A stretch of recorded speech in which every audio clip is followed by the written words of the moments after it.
চিপসের প্যাকেট নিয়ে এসেছে। এটা হচ্ছে প্রাণ পটেটোর চিপস। তো এটা আমার খুবই ভালো লাগে, সেই জন্য আমি আনতে বলেছিলাম, তো দিয়ে দিচ্ছি। আর এদিকে আমার বগিরা বাবু এমন জায়গায় বসে আছে তোমাদেরকে দেখাতে পারবো। তারপরে বিস্কিট নিয়ে এসেছে, বাবা অনেক কিছু নিয়ে এসেছে বলছে, বুঝতে পারছি। এটা আবার নিয়ে এসেছে পাপড়ি চিজ বলস। আবার এটা কেমন খেতে, নতুন নতুন নতুনত্ব মনে হচ্ছে, খাইনি তো, এই জানি কেমন হবে। আর এটা তো তোমরা খেয়েছো আশা করি। এটা না আমার খুব একটা ভালো লাগে। দেখো বগিরা দেখো চলে এসে সামনে, ওর কিছু দেখলেই ও যে কোন প্যাকেটটা যে নিয়ে চলে যাবে ভগবানই জানে। সর সর সর।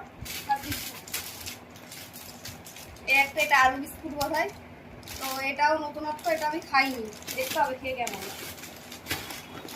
এ মা এটা নিয়ে এসেছো না, এটা তো হচ্ছে ভালো লাগে না এটা খেতে, ভুট্টা কুরকুরে। জানি না, এটাও নিয়ে চলে গেছে দেখো। হাই